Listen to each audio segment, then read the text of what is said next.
Meus amigos, retomando então, após esse breve intervalo, vamos trabalhar um último, vamos dizer assim, instrumento extrajudicial, que eu não gosto de chamar de instrumento extrajudicial de resolução de conflitos. Nós podemos resolver conflitos com audiência pública? Podemos, mas ela é muito mais do que isso. Ela tem uma dimensão muito maior que eu vou tentar colocar para vocês. Em que consiste então a audiência pública? Na verdade, nós sempre tivemos no processo civil e nas decisões estatais e gerais um grande déficit democrático. Isso é mal compreendido. Democracia, a partir do Estado Democrático de Direito de 88, democracia, acho que uma ideia básica que vocês têm que ter é que não se faz nada sozinho, principalmente quando se está diante de uma manifestação de poder. A audiência pública é, no meu modo de ver, um dos elementos mais importantes conexos ao processo coletivo, sem o qual nós podemos até ter processo coletivo, mas muitas vezes temos um processo coletivo ilegítimo, deslegitimado, que são as famosas ações coletivas de gabinete. O sujeito nunca foi na comunidade, não sabe nem quem é o fulano, o cicrano ou o beltrano, ajuiza uma ação em prol daquela comunidade, em prol, suposto favor daquela determinada coletividade. Essas ações de gabinete, elas trazem consigo algo muito grave do ponto de vista democrático. Porque não há ali, então, esse diálogo, ela não é previamente intermediada por um discurso. E isso, muitas vezes, por não saber até o que aquela comunidade, o que aquela coletividade deseja ou quer, isso ocorre muito com as ações possessórias, por exemplo, agora. A Defensoria, segundo o novo CPC, não me recordo de cabeça o artigo, acho que é 526 ou 536, depois vocês olhem aí com mais calma, mas está lá nos 500 e pouco, procedimento especial de demandas possessórias, é intimada para intervir num processo coletivo. Me parece que o Código perdeu uma oportunidade de regular, nesse sentido, um incidente de consulta popular. Porque, vejam, aquela comunidade que está sendo, por exemplo, ameaçada em sua posse, vocês sabem como é que são os conflitos urbanos. Ela pode querer permanecer naquele local e resistir, porque ali é o seu lugar de moradia. Ela pode, de outra banda, querer deixar aquele local através de uma alternativa habitacional, porque também não estão felizes ali. Ela pode, de outra maneira, querer uma indenização pelas benfeitorias que ela fez. O defensor público só vai saber disso indo lá e conversando com essas pessoas. Há uma necessidade, então, de uma consulta. E a audiência pública serve exatamente para isso. Ela é um instrumento extrajudicial, e eu coloco ou judicial, porque ela também pode se dar no bojo do processo, tá? De consulta pública de uma coletividade. E aí, entrando então na ideia de expressão do princípio contraditório e da democracia deliberativa no âmbito da tutela de direitos coletivos. Nossa, Júlio, quanta palavra bonita. O que você quis dizer? Simples.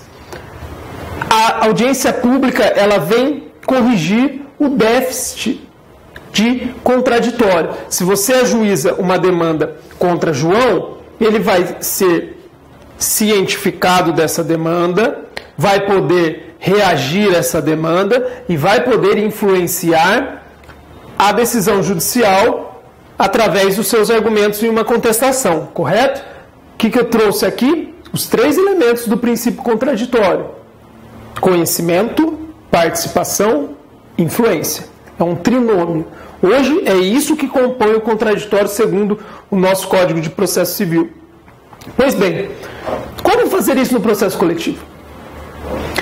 Onde as pessoas não podem ajuizar uma demanda coletiva, onde há legitimados que, segundo a lei, podem ajuizar demandas em favor de coletividades. O nosso sistema é aquele sistema que exige ali uma legitimidade prevista em lei. Como então fazer para que essa atuação do legitimado, eu, Júlio, defensor público, vou promover uma ação civil pública? Como saber e como fazer para o contraditório, que é uma garantia constitucional, influir nisso? O segredo está aqui. Uma consulta popular. Antes de eu falar o que a sociedade quer, eu tenho que perguntar a ela e ter ciência do que ela quer. Tanto enquanto sociedade, quanto enquanto coletividade. Do contrário, eu posso ter uma atuação descontextualizada. Eu penso uma coisa, estou exigindo uma coisa que, na verdade, aquela coletividade não quer. A audiência pública é a chave, então, para garantir o contraditório nos conflitos coletivos. Muito importante isso, tá? Que vocês gravem isso. Contraditório ampliado no processo coletivo e a ideia de democracia deliberativa. Estado constitucional, democracia não é mais tão somente ir às urnas a cada 4 anos. No Estado constitucional, qualquer manifestação de poder é intermediada por um debate discursivo. Qualquer manifestação de poder estatal, ela é, antes, deliberada pelos membros daquela sociedade. Essa é a ideia de democracia deliberativa. Deixa-se de lado uma ideia de democracia formal, caminha-se rumo a uma ideia de democracia substancial, que é deliberativa, no sentido de uma consulta pública. Isso é o que traz legitimidade política, saindo do direito, é isso que dá legitimidade a uma atuação. É isso que a Defensoria Pública faz e deve, por certo, corrigir alguns problemas, mas é uma das únicas instituições do sistema de justiça que ainda faz isso e traz aí uma grande aceitação realmente popular. Eu não tenho dúvida de que é por iniciativas como essa que foi a carreira que foi colocada como a de maior confiança no Estado brasileiro, na última pesquisa que veio até do próprio Ministério Público. Então, essa é a proposta, né? É uma ideia de abertura democrática para ouvir também a população. Finalidade da audiência pública. Então, é debater um tema de interesse social, tá? Por meio aí da oitiva de especialistas e também da colheita de depoimentos da sociedade civil. Funciona assim, você convoca a audiência pública, eu acho que eu até coloquei, vamos ver. Coloquei, mas está no próximo slide, eu não vou antecipar. As formas: extrajudicial. Então, a audiência pública ela pode ocorrer fora de um processo.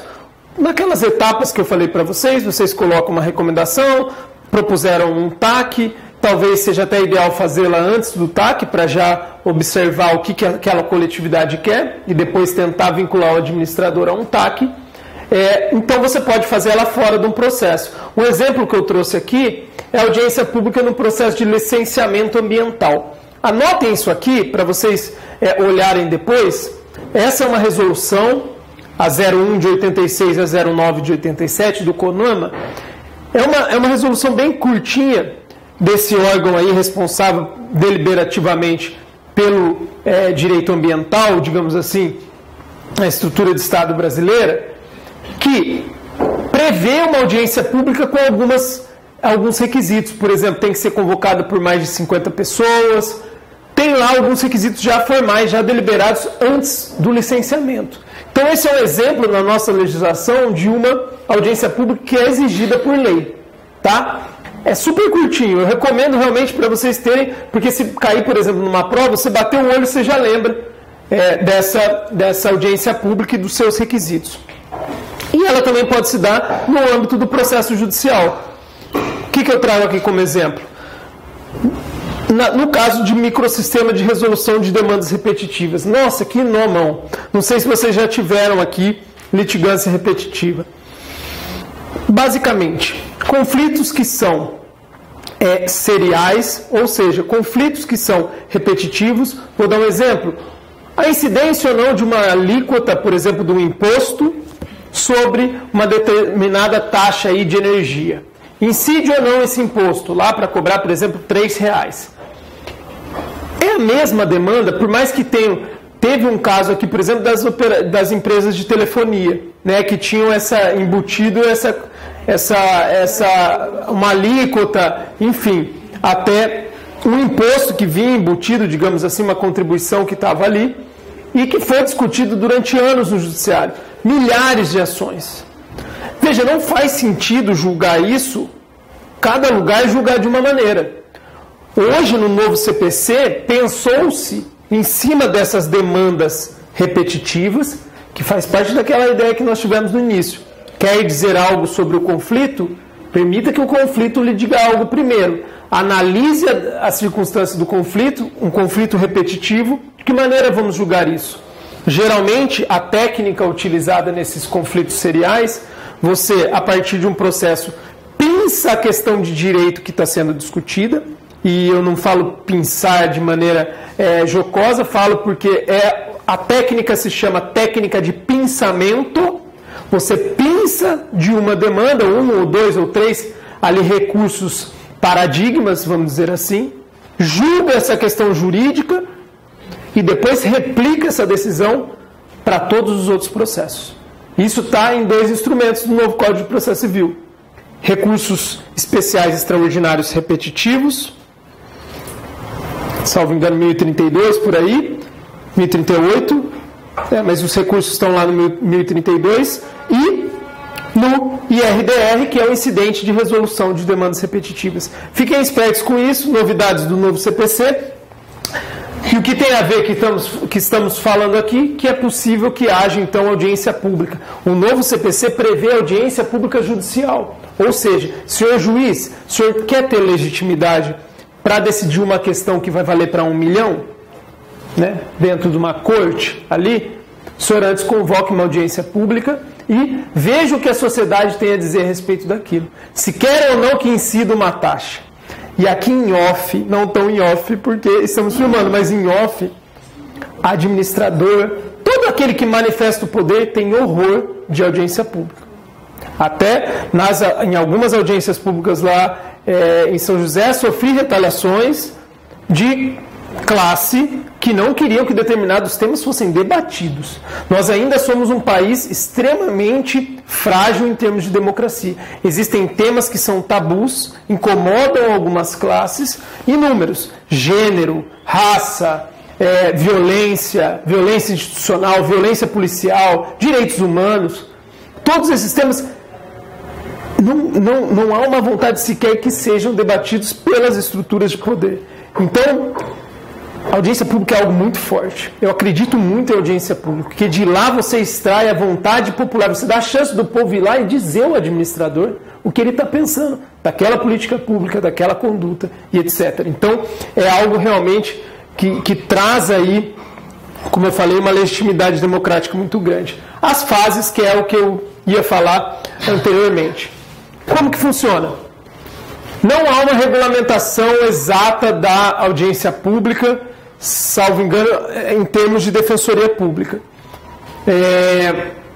Mas já há algumas deliberações no âmbito do Ministério Público Federal que regulamentam isso, e fato é que você tem que preencher alguns requisitos. Quais? Primeiro, uma convocação formal. Então, o defensor público convoca uma audiência pública e publica um edital, onde ele vai dizer como vai funcionar. Então, se a audiência pública vai ter momento de fala, se ela vai ter uma palestra técnica, enfim. Um requisito é que ele publique esses editais dando ampla publicidade. Depois, a expedição de ofícios e convites. Legal que as pessoas, não só a sociedade civil, os movimentos sociais, mas o administrador esteja presente. Que seja oficiado para estar presente, para que ele também se sinta obrigado a comparecer diante desse debate de tema social. Publicidade. Aqui é aquela questão que muitos talvez não compreendem bem. Na tutela coletiva, o defensor público tem que dar a cara. Não é uma questão de querer aparecer, não é uma questão do próprio ego, é um dever. Porque se ele não publica, e se ele não vai na rádio e fala, vamos ter uma audiência pública, se ele não aparece, é obrigação, porque ele tem que dar essa publicidade. A população tem que comparecer. Não adianta ele, do gabinete dele, pedir uma audiência pública. Entendeu? Ele tem que mostrar isso através realmente de cartazes numa comunidade, de colocação de folders, de banners, hoje em dia com mídia digital. Eu, quando faço as minhas lá, publico em tudo. Porque a ideia é que compareça o maior número de pessoas e a gente consiga um debate efetivamente democrático. Tá? E daí, na realização, a gente coloca ali algumas explicações inaugurais, como que vai funcionar. Importante isso. Você sempre vai regular mais ou menos um procedimento. Então você fala como vai funcionar e pergunta se todos concordam, né? possibilidade de uma palestra técnica ou não, é a ideia até do amicus curiae que tem no processo civil, um especialista que vem de fora e fala, olha, sobre esse tema, eu acredito que seja assim o assado, e coloca ali alguns argumentos técnicos que podem servir para aquele tema, e depois o momento chave, o momento ápice, que é a manifestação da sociedade civil, onde abre-se o microfone, como no momento aberto da Defensoria Pública aqui em São Paulo. Se vocês nunca tiveram oportunidade de ver, no YouTube, salvo engano, tem, a pessoa vai lá e tem ali seus 3 minutos, 5 minutos, depende do seu edital, que é bom que é ali que você já amarra isso, coloca quanto tempo a pessoa vai ter para dar o seu depoimento. E é impressionante.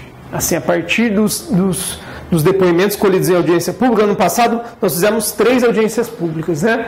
Uma para discutir rota crítica da mulher em situação de violência, uma do câncer de mama e uma da violência obstétrica. É impressionante o quanto esses depoimentos, que depois ficam gravados e já constituem, como nós vamos ver, dentro das funções, né, mecanismo extrajudicial de produção de prova, até se precisar de uma ação coletiva. Então, essa escadinha é legal vocês observarem. Essa é a proposta de uma atuação renovada. Você entende qual é o problema, oficia, usa o poder de requisição, recomenda, não deu certo, faz uma audiência pública, mostra para o administrador, está acontecendo isso, a sociedade quer isso, expõe no jornal, todo mundo fica sabendo o que a sociedade quer, você traz ele, oferece um termo de ajustamento de conduta, não deu certo, aí você bate a porta do judiciário. Essa escada é muito interessante de ser observada, porque você, além de trazer a sociedade também para o seu lado sobre aquele tema que você está debatendo, ou uma coletividade, você legitima a sua atuação. Não é uma atuação da cabeça do Júlio. É uma atuação com base na lei, com base na vontade popular e com base naquela violação de direitos que você está apontando. São instrumentos que permitem uma atuação renovada, uma atuação oxigenada, que é a proposta, é aquilo que eu até me propus quando assumi, então, esse cargo. Funções, que eu acho que é um dos últimos slides até. Participação popular na gestão pública. À medida que você chama a população e a população fala, olha, senhor administrador, eu não quero que o senhor gaste 1 milhão por ano com publicidade. O que eu quero que o senhor invista é na assistência social do município, que nós não temos psicólogo para terapia de, por exemplo, crianças autistas. Esse tipo de gestão compartilhada é muito bacana de ser utilizado, esse instrumento da audiência pública. Tá? Então, é uma fenda ali. Na verdade, é uma possibilidade de incluir a participação popular na gestão que até hoje é feita a portas fechadas em gabinetes. Professor, a presença do administrador é obrigatória? Se ele não comparece, tem alguma finalidade? Não, nós não temos, né, essa possibilidade de obrigá-lo a ir. Mas há, sem sombra de dúvidas, um constrangimento muito grande, porque é dever do administrador estar presente perante seus munícipes, né? Então ele pode não ir, e algumas hipóteses isso pode até ocorrer. Em São José nenhuma ocorreu. De todas que eu fiz, todos eles foram. Eu tenho uma boa relação até com os secretários, etc. Mas há também esse constrangimento, né? Se não vai, mostra que realmente não quer, sequer discutir o tema. Ele não está assumindo que tem qualquer dano. Ele vai para discutir o tema. Mas não há uma coerção, porque daí também a vontade dependeria de uma ordem judicial e não há como obrigá-lo a estar presente. Mas há consequências, sem dúvidas, tá? Políticas, sociais e jurídicas também. Segundo, concretização do princípio democrático. Já falei para vocês o que eu penso sobre democracia. Hoje nós precisamos, usando uma frase aqui de Canotilho, democratizar a democracia. Essa democracia de fachada, essa democracia a cada 4 anos vai à urna, não leva ninguém a lugar nenhum. Democracia é aquilo onde há manifestação do poder estatal, há participação popular.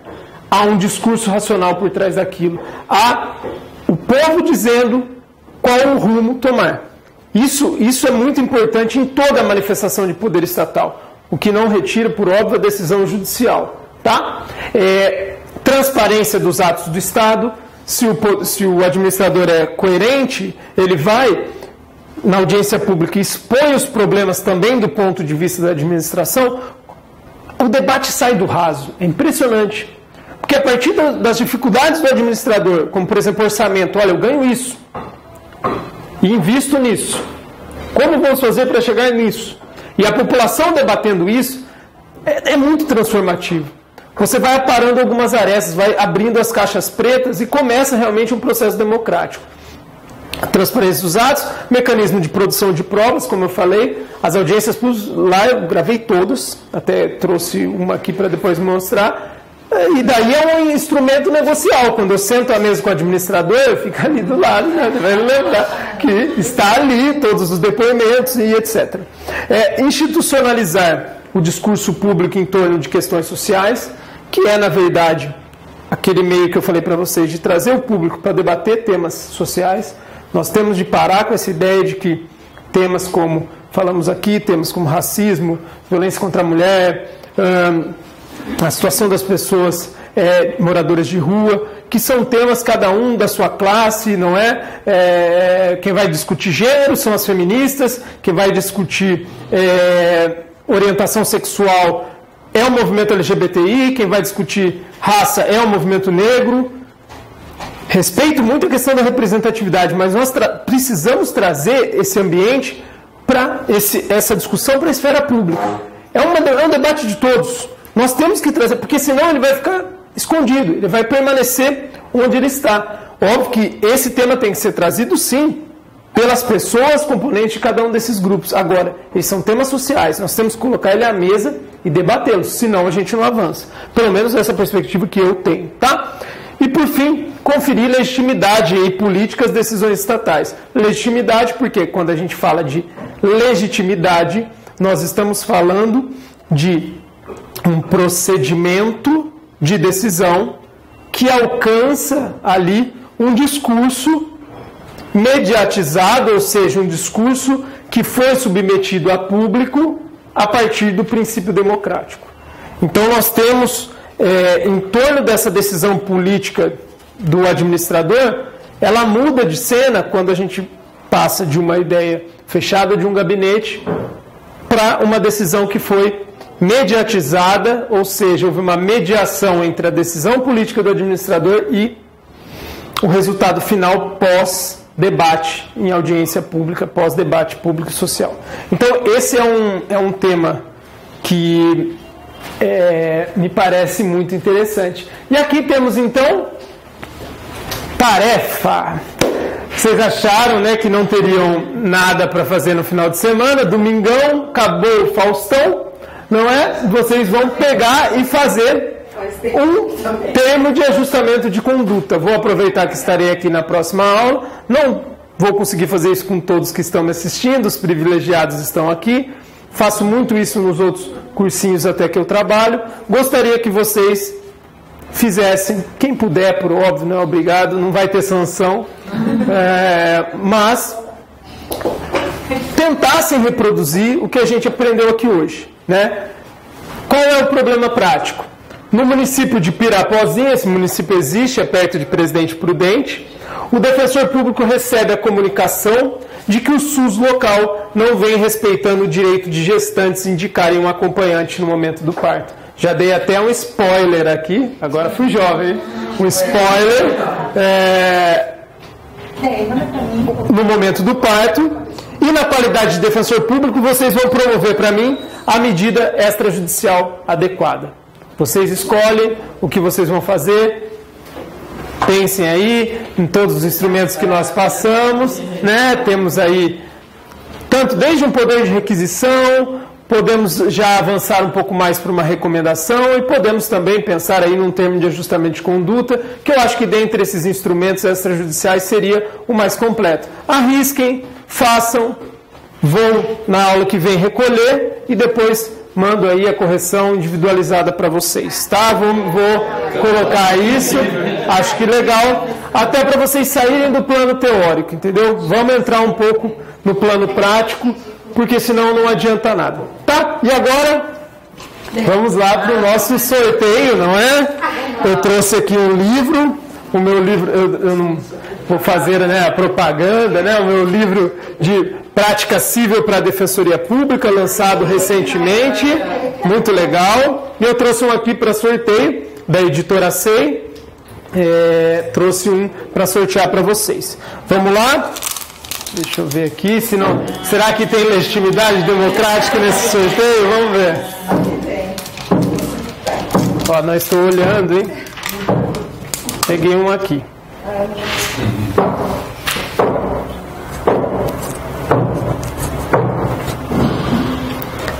E a vencedora é Sheila.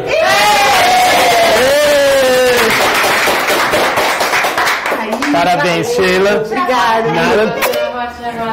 Vamos tirar uma fotinha. Todo o Brasil aqui, Sheila. Levanta o livro aí, menina. Legal. Processo coletivo.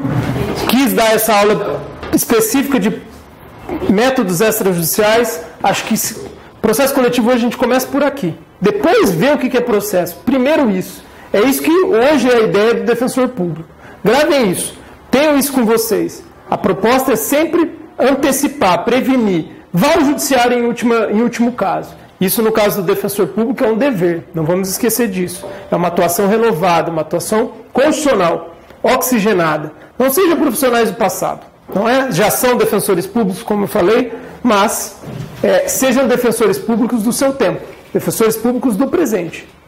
É isso que eu tentei condensar nessa aula. Na próxima, repasse geral do processo coletivo e entramos em liquidação e execução coletiva, temas bem sensíveis em termos aí de prova. Tá bom? Beleza, gente. Obrigado. Vamos lá.